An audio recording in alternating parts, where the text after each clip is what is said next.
Buruh tuntut penghapusan tenaga kontrak dan outsourcing. PAN jagokan Bahtiar Basri untuk calon gubernur pada Pilkada 2018.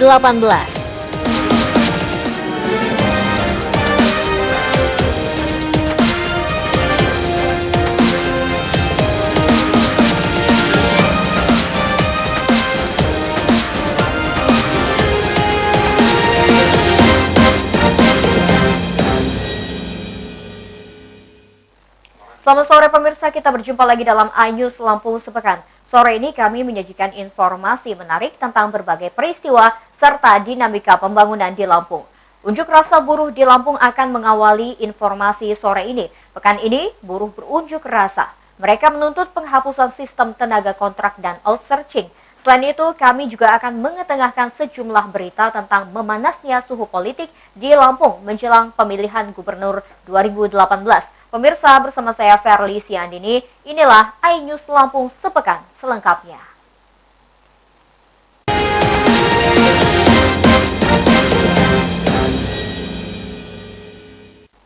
Awal pekan ini, masa buruh Lampung turun ke jalan menyambut Hari Buruh Sedunia. Buruh menyerukan penolakan sistem outsourcing atau kerja kontrak maupun sistem pengupahan mengacu PP nomor 8 tahun 2015.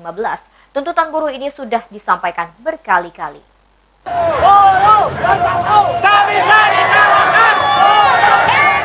Masa buruh berunjuk rasa Hari Buruh Sedunia dengan long march dari depan Masjid Taqwa menuju Bundaran Tugu Adipura, Kota Bandar Lampung. Peserta aksi buruh membentuk aliansi Pusat Perjuangan Rakyat Lampung. Masa buruh menolak kebijakan pemerintah mengenai pengupahan. Sistem upah ini jauh dari kebutuhan hidup layak. Buruh menuntut kenaikan upah minimum provinsi serta pencabutan PP nomor 8 tahun 2015. Masa juga mendesak pemerintah menghapuskan sistem outsourcing atau kerja kontrak. Rejim hari ini yang mengeluarkan nawacita sesungguhnya tidak berpihak sama sekali terhadap kaum buruh. Rejim ini justru berpihak kepada kaum-kaum pemilik modal. PP 78 itu memberikan kekuasaan kepada pemerintah untuk menetapkan upah minimum provinsi kabupaten hanya sesuai dengan pertumbuhan ekonomi dan masa buruh menyampaikan aspirasi dengan tertib dan lancar. Ratusan personel Polresta Bandar Lampung mengawal aksi buruh hingga selesai. Ya, pemirsa, 3 poin tuntutan menjadi agenda unjuk rasa kaum buruh di Provinsi Lampung hari ini. Salah satunya adalah mendesak pemerintah menghapuskan peraturan pemerintah nomor 78 tahun 2015 tentang sistem pengupahan yang dinilai tidak berpihak kepada kaum buruh. Kaum buruh juga menolak sistem kerja kontrak atau outsourcing serta mendesak pemerintah untuk memberikan jaminan sosial seperti jaminan kesehatan, pendidikan, dan pekerjaan. Dari Bandar Lampung, Andras Apandi melaporkan. Beralih ke topik lain, pemirsa, nelayan tradisional Lampung Timur mendesak pemerintah segera menghentikan operasi jaring trawl. Alat tangkap ini merusak ekosistem laut dan populasi ikan. Nelayan trawl memicu konflik karena melanggar zonasi tangkapan ikan.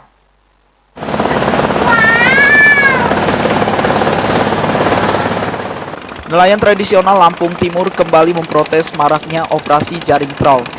Nelayan trawl tidak menggubris meskipun pemerintah melarang penggunaan alat tangkap trawl atau modifikasinya seperti cantrang dan dogol. Jaring trawl merusak ekosistem laut maupun populasi ikan. Trawl menggaruk terumbu karang dan menguras ikan-ikan kecil. Operasi trawl juga melanggar zona tangkapan ikan. Pelanggaran ini memicu konflik nelayan di tengah laut. Dua kelompok nelayan bertemu beberapa kali, namun nelayan trawl selalu melanggar kesepakatan. Nelayan tradisional mendesak penghentian operasi trawl. Nggak bisa dibatasin lagi, oleh kata kesalahan itu udah nggak bisa diampunin. Gitu. Jadi kalau saya sekedar kelompok daripada nelayan Bagan, itu mintanya troll itu bukan dogol, itu namanya aslinya dari troll. itu minta dihapus ya. Itu bisa ditutup. Itu dari kementerian juga sudah menganjurkan, itu semuanya pukat yang ada di lautan itu harus ditutup. Permintaan dari kami semuanya Pak, bukan dari Bagan aja, dari nelayan kecil lainnya, troll ini minta ditutup sebenarnya Pak. Cuma timbul lagi dari kebijakan pemerintahnya, gitu loh Pak. Permintaannya cuma itu Pak, ditutup gitu aja. Ya. Terus mengenai tegakkan aturan Pak?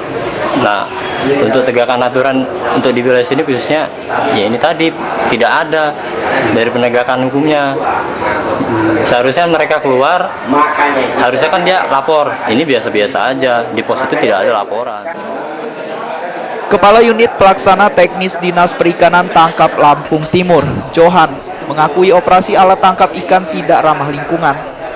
Jaring ini menguras populasi ikan hingga ukuran terkecil. Itu tidak bisa kita sebut troll, karena troll itu dia punya kriteria tersendiri, ya. Nah, sedangkan yang digunakan oleh mereka itu tidak masuk di kriteria troll, tetapi yang digunakan mereka itu adalah alat tangkap yang kurang ramah lingkungan. Apa ya? Menggunakan waterboard. Waterboard ya, waterboard itu apa? Papan. Dia menggunakan papan, nah sehingga ikan yang didapatkan sama dia dari ikan yang sekecil-kecilnya sampai ke ikan yang sebesar-besarnya. Nah, kalau ikan yang kecil-kecilnya ditangkapnya semua kayak mana? Anak cucu kita kan? Dia tidak kebagian dong. Dia nggak tahu namanya ikan nanti ikan keting itu bagaimana. Anak cucu kita kan nggak tahu. Pemerintah memberi dispensasi jaring troll hingga akhir Mei. Nelayan diminta mengganti alat tangkap ramah lingkungan agar tidak melanggar aturan. Supriyono, MNC Media, Lampung Timur. Kapolda Lampung Irjen Pol Sujarno meminta nelayan Lampung Timur mematuhi batas operasi jaring trawl sampai akhir Mei. Tenggat waktu ini sesuai kesepakatan antara nelayan dan pemerintah. Nelayan bakal ditindak jika tetap menggunakan alat tangkap tidak ramah lingkungan. Kapolda Lampung Irjen Pol Sujarno menghadiri pesta laut di pesisir Labuhan Maringgai, Lampung Timur. Kehadiran Kapolda bertepatan dengan tenggang waktu terakhir operasi jaring troll. Nelayan mendapat dispensasi operasi jaring troll mulai Januari hingga akhir Mei 2017. Nelayan wajib mengganti alat tangkap ikan mulai awal Juni.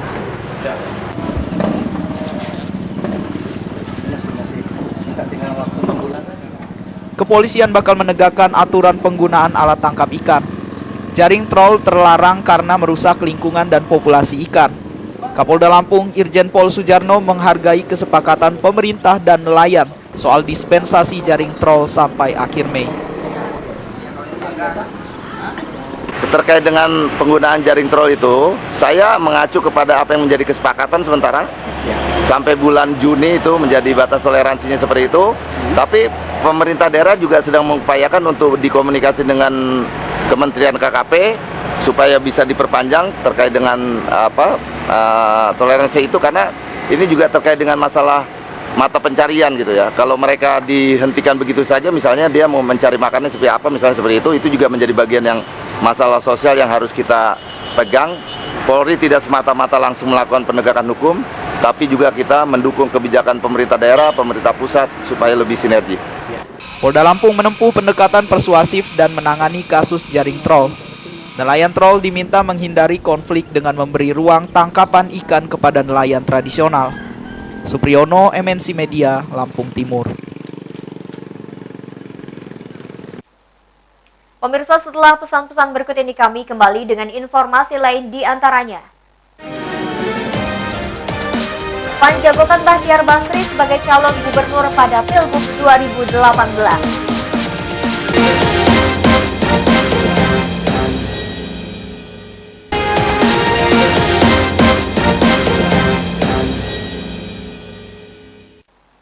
Terima kasih Anda masih bersama iNews Lampung Sepekan. Pasangan Ridho Fikardo Bahtiar Basri kemungkinan pecah kongsi menjelang Pilkada serentak 2018. Keduanya bahkan berpeluang menjadi rival karena Partai Amanat Nasional mengusulkan Bahtiar Basri sebagai bakal calon gubernur. Dewan Pimpinan Daerah PAN kompak mendatangi Sekretariat DPW PAN Lampung Senin petang. Pengurus 15 kabupaten kota mendesak DPW PAN Lampung mengusung Bakhtiar Basri sebagai calon gubernur. Ketua DPD PAN Tulang Bawang Hendriansyah sebagai wakil seluruh DPD menyatakan Bakhtiar Basri layak menjadi calon gubernur berbekal kemampuan dan pengalaman pemerintahan. Elektabilitas Wagub Lampung ini juga tinggi. Atas nama ketua-ketua DPD, kami meminta kepada saudara ketua DPW dan atas nama seluruh ketua-ketua DPD dan khususnya mewakili dari Lampung 2 meminta kepada saudara ketua DPW untuk bisa mantap maju selaku calon gubernur dari Partai Amanat Nasional. Saya perwakilan dari ketua-ketua DPD Lampung dari Lampung 1 menyatakan sikap bulat meminta kepada ketua DPW yaitu saudaraku Bakhtiar Basri untuk maju menjadi gubernur Lampung karena kami menganggap beliau mempunyai dedikasi yang sangat tinggi, baik. Kita lihat bahwa beliau adalah bersih, tidak pernah ada tersangkut persoalan. Sekretaris DPW PAN Lampung, Iswan Handi Cahya, menyatakan Bakhtiar Basri sebagai calon gubernur bukan bermaksud melanggengkan kekuasaan Ridho Bakhtiar. Aspirasi yang kita harus sampaikan kepada pihak pimpinan partai yaitu Ketua DPP Partai Amanat Nasional Jakarta.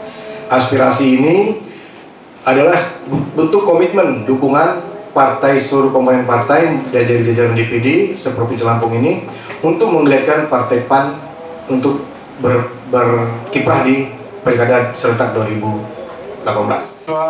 Pencalonan Bakhtiar Basri tergantung kekuatan pengusung. PAN membutuhkan koalisi karena jumlah kursi tidak mencukupi syarat pencalonan. Fajar Magetan, MNC Media, Bandar Lampung. Sekjen DPP Partai Gerindra Ahmad Muzani digadang-gadang menjadi kandidat calon gubernur Lampung pada Pilkada serentak 2018. Kader menginginkan calon internal bersaing meskipun Gerindra memiliki kandidat eksternal. Partai Gerindra Lampung menginginkan Sekjen DPP Gerindra Ahmad Muzani maju dalam Pilgub Lampung. Keinginan ini merupakan suara kader yang mencuat dalam rapat koordinasi tingkat kabupaten kota hingga ranting. Gerindra memiliki bakal calon gubernur yaitu petahana Ridho Fikardo serta wali kota Bandar Lampung Herman HS. Meski begitu, kader tetap menginginkan calon internal selain Patimura. Sekretaris DPD Gerindra Lampung Patimura membenarkan derasnya aspirasi pencalonan Ahmad Muzani. Aspirasi ini sulit terwujud karena Dewan Pengurus Pusat tidak mengizinkan. Dari internalnya, kader pada beberapa kali dapat koordinasi meminta Pak Ahmad Muzani selaku Sekjen DPP Partai Gerindra untuk juga bisa dimajukan di Pilkada Lampung. Nah, ini keinginan kader di tingkat bawah. Komunikasi terakhir Pak Ahmad Muzani sudah ada komunikasi dengan Kiai Gunadi, lebih dibutuhkan di Jakarta di DPP dalam rangka mengawal partai ini, dalam rangka mengawal 2019 Pak Prabowo menjadi presiden. Jadi beliau tidak masuk dalam kontestasi Pilgub. Awalnya memang keinginan kader seperti itu, ada kader. Gerindra mengusulkan Patimura sebagai bakal calon wakil gubernur serta Ridho Fikardo dan Herman HS sebagai kandidat gubernur. Dua kandidat merupakan pesaing terkuat pada Pilgub 2014. Fajar Magetan, MNC Media, Bandar Lampung. Beralih ke topik lain, mesin pabrik singkong PT Sinar Pematang Mulia Mesuji meledak. Ledakan ini mengakibatkan 5 buruh terluka bakar sekujur tubuh. Para korban dilarikan ke Rumah Sakit Penawar Medika Tulang Bawang.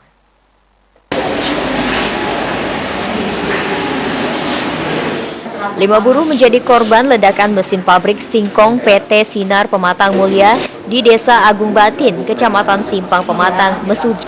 Kelimanya adalah Prasetyo, Subakir, Jatmiko, Dadang, dan Sanusi. Para buruh menderita luka bakar serius sekujur tubuh. Mereka terimbas ledakan mesin oven pabrik singkong saat mengepak tapioka dengan kemasan karung. Ledakan mesin disertai semburan api mengenai kelima buruh. Berapa orang yang di dalam itu, Mas?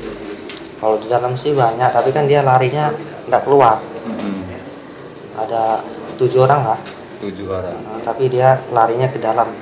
Meletusnya keras? Meletus Mutusnya keras, dia 3 kali sekali mutus. Pesen apa mas?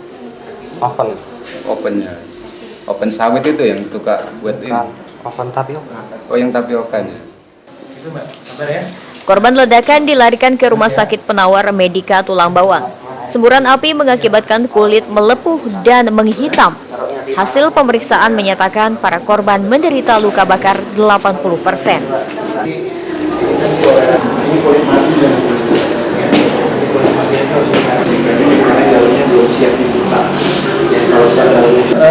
Ada beberapa, mungkin 1 orang yang agak lumayan dalam ya luka bakarnya. Dari berapa pasien? Dari 5 pasien. 1 yang agak lumayan dalam itu bagian tangan. Kondisi saat ini mereka? Kondisi saat ini semuanya kondisinya stabil, ya, artinya tanda vital dan secara fisik mereka cukup baik. Sementara ini masih perawatan luka-lukanya, mungkin nanti akan dilakukan tindakan pembersihan luka. Pabrik singkong PT Sinar Pematang Mulia bukan hanya sekali meledak. Peristiwa serupa terjadi pada tahun 2011 dengan korban 2 buruh terluka bakar. Ledakan terakhir diduga akibat tabung pengepakan tapioka tersumbat. Supriyadi, MNC Media Mesuji. Ambil gambar yang kemarin meledak itu. Pemirsa, setelah pesan-pesan berikut ini kami sajikan informasi lain di antaranya.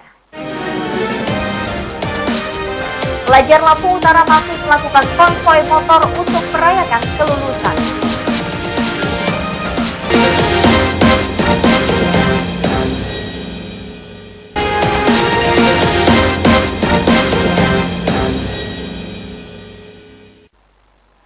Terima kasih Anda masih bersama iNews Lampung Sepekan. Pekan ini, ribuan pelajar SMA Lampung Utara merayakan kelulusan dengan konvoi sepeda motor. Aksi ini mengganggu arus kendaraan jalan di lintas tengah Sumatera.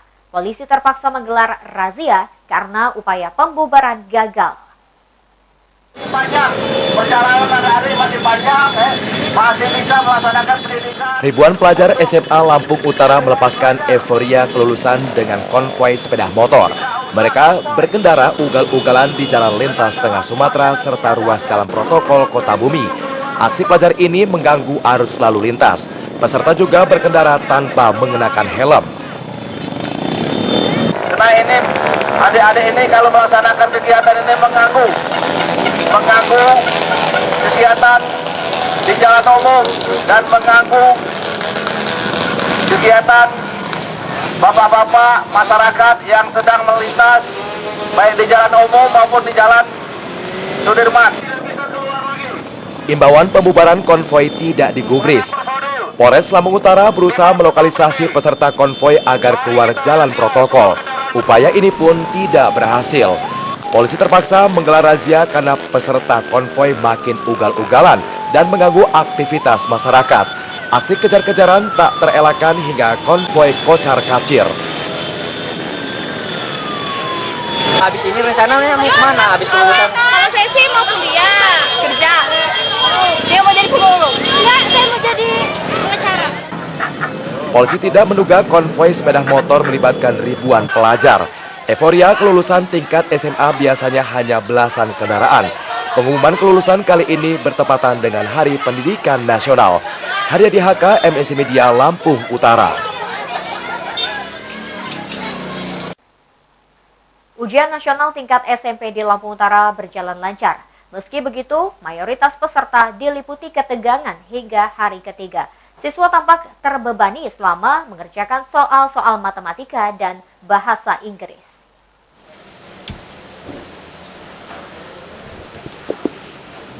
Ujian nasional SMP memasuki hari ketiga. Peserta mengerjakan soal-soal matematika, bahasa Indonesia, dan bahasa Inggris. Siswa sekolah negeri maupun swasta rata-rata menghadapi ujian dengan ketegangan tinggi. Peserta bukan hanya cemas mengerjakan matematika, namun tampak gelisah menghadapi ujian bahasa Inggris maupun bahasa Indonesia. Ketatnya pengawasan diduga memicu ketegangan peserta ujian, apalagi pengawasan memakai sistem silang. Kepala Madrasah Sanawiyah Negeri 2 Kota Bumi, Akari Syafullah, mengakui ketatnya pengawasan untuk mencegah kebocoran soal ujian. Insya Allah tidak ada, Pak. Kita berdasarkan juknis yang ada, sudah mengerahkan tenaga keamanan dari Polres. Pengawasan mungkin lebih Pengawasan diperketat. lebih ketat. Dari 2 hari sebelum pengambilan soal, pihak Kapolres sudah dihubungi. Nah, pada saat pelaksanaan pengawas ini pengawas silang atau pengawas silang penuh. Ujian nasional tingkat SMP Lampung Utara menyertakan 10.000 siswa. Peserta kurang percaya diri meskipun ujian nasional tidak mutlak menjadi penentu kelulusan. Haryadi Haka, MNC Media, Lampung Utara. Beralih ke topik listrik, Komisi 4 DPRD Lampung prihatin atas pencabutan subsidi listrik daya 900 volt ampere mulai 1 Mei 2017. Pencabutan ini menjadi beban berat masyarakat.